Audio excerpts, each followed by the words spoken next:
Response rate आ गया, marks आप लोगों ने काउंट कर दिया। रिस्पॉन्स रेट देख लिया आपने, मार्क्स काउंट कर लिया, आपको अप्रोक्सीमेट नंबर समझ आ गया कि इतने नंबर बनने हैं मेरे। जिसमें कुछ बच्चे तो डलेमा में होंगे, उनको समझ नहीं आ रहा होगा कि हो जाएगा या फिर नहीं होगा, और कुछ बच्चे होंगे जिनका तो क्लियर समझ आ गया कि मेरा तो जेआरएफ नहीं हो रहा, तो उनको क्या करना है, अगला प्लान क्या करें, उनको समझ नहीं आ रहा। इसमें सब कुछ बताया जाएगा कि क्या करना चाहिए हमें, कैसे करना चाहिए, क्या करने से क्या हमें लाभ मिलेगा या फिर हानि है। प्रोस कॉन्स सब देखेंगे हम अपना, ठीक है। तो सबसे पहले तो हम ये देखते हैं कि जो अधिकांश बच्चों को कंफ्यूजन होती है वो ये है कि जेआरएफ अगर नहीं हुआ तो क्या पीएचडी इम्पॉसिबल है। तो मैं बोलूंगा बिल्कुल नहीं। जेआरएफ एक माध्यम है जिससे आपको पीएचडी में एनरोल करने का मौका मिलता है, और ऑब्वियसली स्कॉलरशिप वगैरह मिलती है, पैसे वगैरह मिलते हैं, इसमें नो डाउट, इसलिए जेआरएफ देते हैं, फेलोशिप मिलता है, ठीक। अब ये है कि क्या ये सेम चीज विदाउट जेआरएफ भी हो सकता है? हो सकता है, काफी यूनिवर्सिटी है, जैसे में आप देख सकते हो डीटीयू है, एनएसयूटी है, थापर इंस्टीट्यूट है, बहुत सारे हैं। आप उनका अपना एग्जाम होता है, गेट के थ्रू भी होता है, और साउथ एशियन यूनिवर्सिटी है, सब ये काफी काफी यूनिवर्सिटी है। अधिकांश मतलब बाकी जो प्राइवेट यूनिवर्सिटी है वो सब भी फेलोशिप देते हैं, ठीक है, विदाउट जेआरएफ। उनका अपना एग्जाम होता है, वो कंडक्ट करवाते हैं, उसके बाद इंटरव्यू होता है।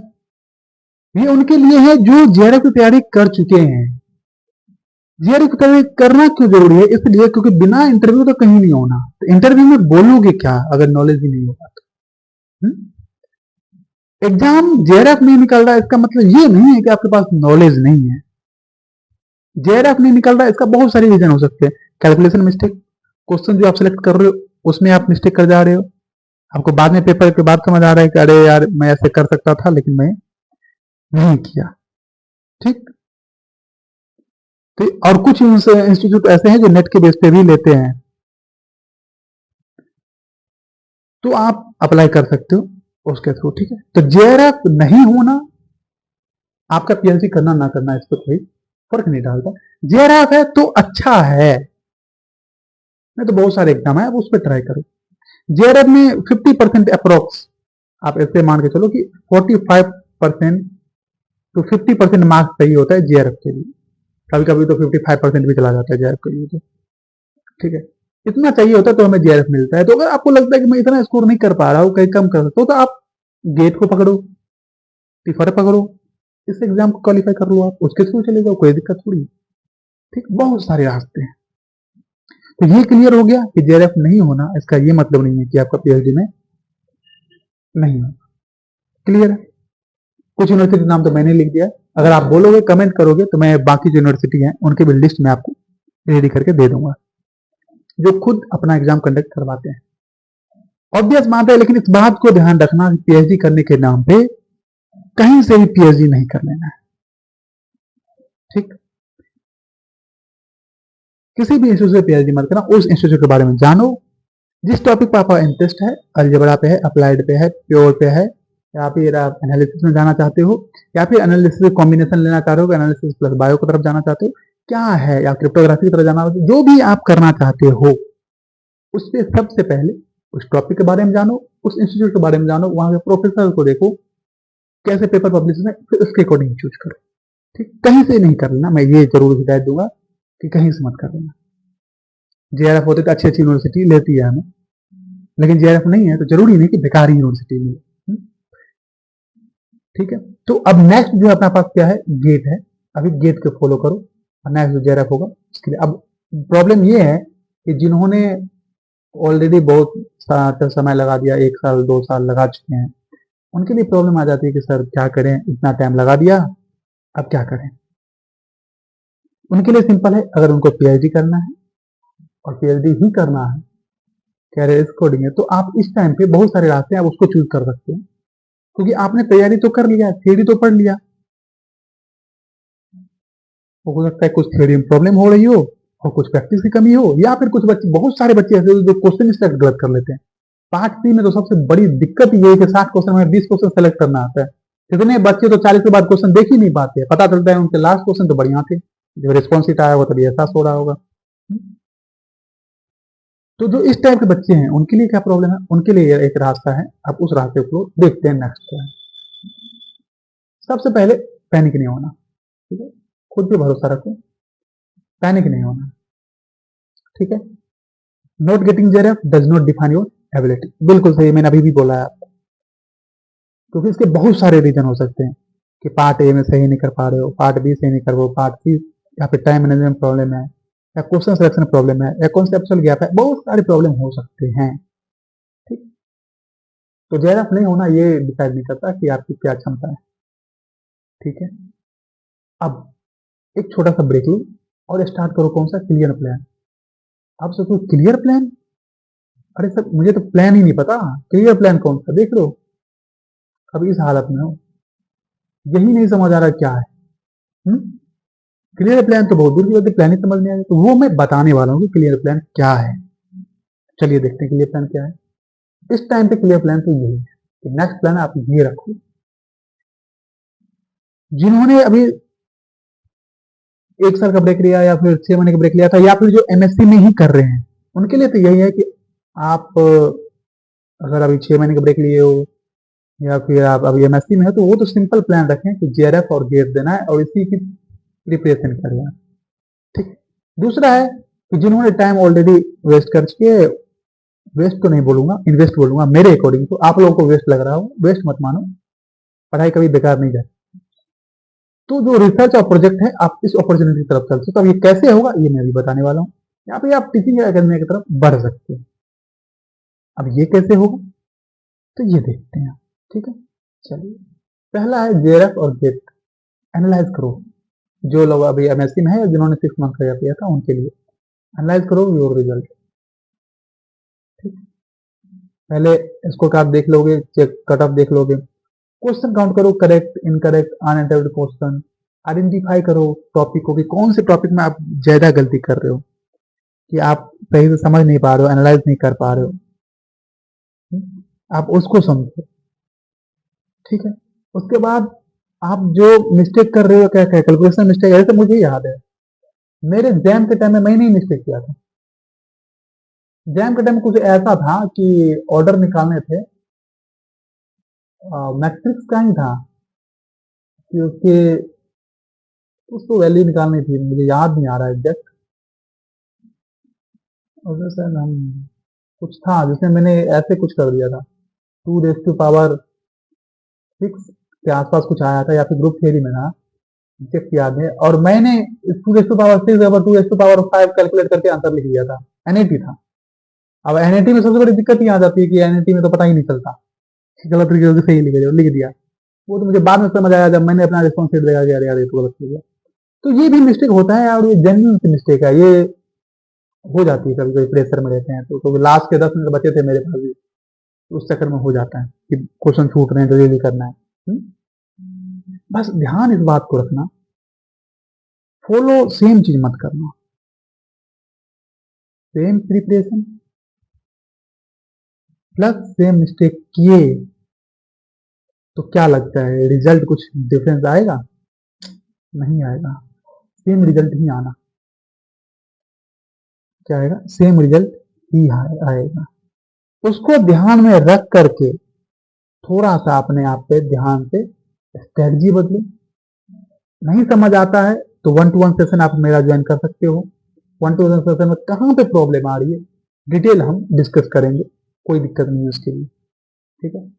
लेकिन प्रिपरेशन डिफरेंट तरीके से करो, मिस्टेक जो है वो नहीं करना है, उस पर काम करो। मैं ये नहीं कहता कि हमेशा ही परफेक्ट हो जाए, वो नहीं होगी, लेकिन कम तो हम कर सकते हैं, तो कम करो। जैसे मैंने जैम के बताया, वो जैम में मिस्टेक हुआ था, उसके बाद मिस्टेक नहीं हुआ मेरे, तो आप उसको कम कर सकते हो। वो नहीं मिस्टेक, कुछ और मिस्टेक हो जाता है वो तो है, लेकिन आप उसको कम कर सकते हो जितना हो सके, जितना समझ आता है जिस एग्जाम से उसको कम करो, क्योंकि अभी सामने गेट और फिर से नेट होने वाला है, तो दोबारा पेपर देना चाहते हैं वो इस पे काम करें, और वो प्रैक्टिस बैच जरूर ज्वाइन कर लें। प्रैक्टिस बैच जरूर ज्वाइन करो, मुझे पता है आप लोग प्रैक्टिस तो नहीं करते, थ्योरी भर भर के पढ़ के चले जाते, तो प्रैक्टिस बैच ज्वाइन कर लो, सिंपल है, ठीक है। तो दोबारा जिनको पेपर देना वो ये कर सकते हैं। अब जिनको ये लग रहा है कि सर मेरा टाइम तो बहुत निकल चुका है यार, इसके लिए टाइम भी जा रहा है और ऐसे अगर मैं पीएचडी के लिए जाऊंगा भी तो गैप भी होगा। पहली बात तो गैप का तो कंफ्यूजन हटा लो। कुछ यूनिवर्सिटी हैं जो कि गैप पर ज्यादा जोर देते हैं, मैं जनरली कंसीडर नहीं करते हैं इनको, इसको गैप में। फिर भी आप उस गैप को, लगता है कि सर मैंने 1 साल तो लगा दिए हैं, अब मुझे गैप नहीं लेना है, लेकिन मुझे जीआरएफ की एग्जाम तो देना ही, ऑब्वियस है जीआरएफ एग्जाम तो देना ही मुझे, लेकिन गैप नहीं चाहिए। तो जो मैंने रास्ता बताया था कि जो उनका अपना कॉम्पिटेटिव एग्जाम यूनिवर्सिटी निकालते हैं, आप उसके थ्रू जा सकते हो या फिर नेट के थ्रू जा सकते हो। अगर नेट भी नहीं है तो फिर क्या कर सकते हो, आप इस टाइम पे ये काम करो, रिसर्च प्रोजेक्ट अपॉर्चुनिटी आप ये ढूंढना शुरू करो,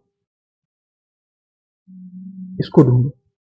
पेड अनपेड वो आप पे डिपेंड करता है। अगर पेड करोगे, पेड मतलब वो तुम्हें पैसे देंगे, वो आपको पैसे देंगे। जैसे मैंने इंटर्नशिप किया था, तो मैंने इंटर्नशिप किया था तो उसमें मुझे 2 महीने के उन्होंने मुझे पे किए थे, और साथ में अपना वो रहने के एक रूम प्लस जितने भी खाने पीने के थे सब उन्होंने ही दिया, उन्हीं की तरफ से अरेंजमेंट थे। ठीक है, तो आप पेड और अनपेड पे देख सकते हो कि क्या करना चाहते हो। पेड के लिए ऑब्वियसली बात है कि थोड़ी सी क्राइटेरिया ये लोग रखते हैं कि नेट गेट या कुछ होना चाहिए।